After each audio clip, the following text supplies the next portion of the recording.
Vous êtes toujours dans le 64 minutes sur TV5 Monde, la chaîne francophone mondiale. Avant de revoir l'essentiel de l'émission, d'abord un rappel des titres de l'actualité.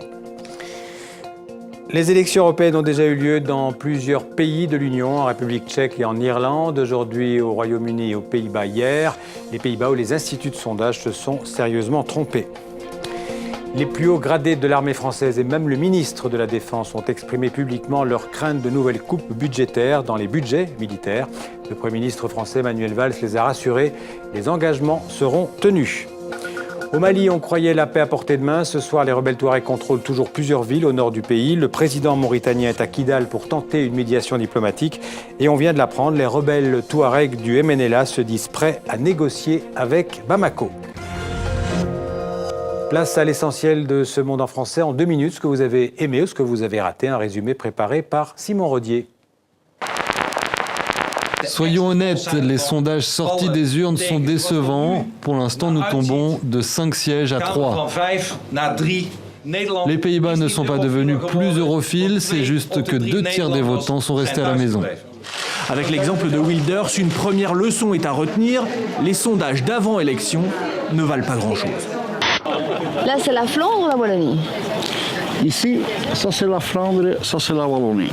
La frontière linguistique, elle passe là, à nos pieds. Ah, moi je suis bilingue, alors ça m'est tout à fait égal. Alors c'est qui fait ces problèmes en Belgique? Ce sont les gens qui sont des fanatiques, parce qu'ici il n'y a pas de problème, tout le monde s'entend bien. Engagée dans un programme d'économie depuis plusieurs années, l'armée française a de plus en plus de mal à assumer ses missions. Véhicules blindés hors d'âge, hélicoptères parfois vieux de 40 ans. Les signes de précarisation se multiplient. Une armée à bout de souffle, affirment les spécialistes. Fait rare, les 4 plus hauts gradés de l'armée française ont d'ores et déjà menacé de rendre leur galon, le signe d'un malaise profond. Sur le terrain, la situation est calme, aucune attaque, aucun combat. L'heure est plutôt aux soins. Je discutais ce matin avec le chef de Médecins du Monde au Mali. L'ONG est présente à Kidal.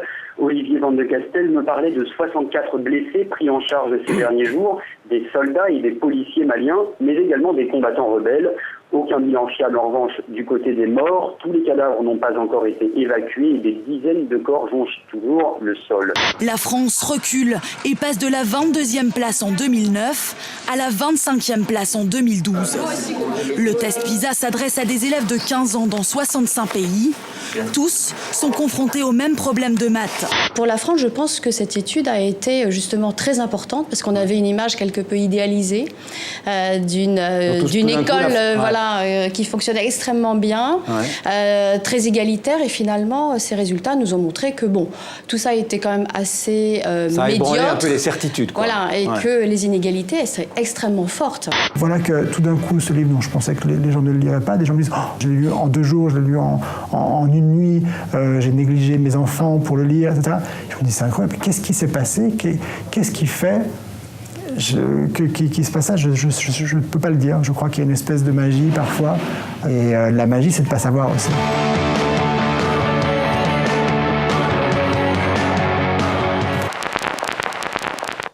Voilà, c'était Joël Dicker. Avant de nous séparer, une pensée pour le dernier otage français, Serge Lazarevitch, détenu quelque part au Sahel depuis 911 jours.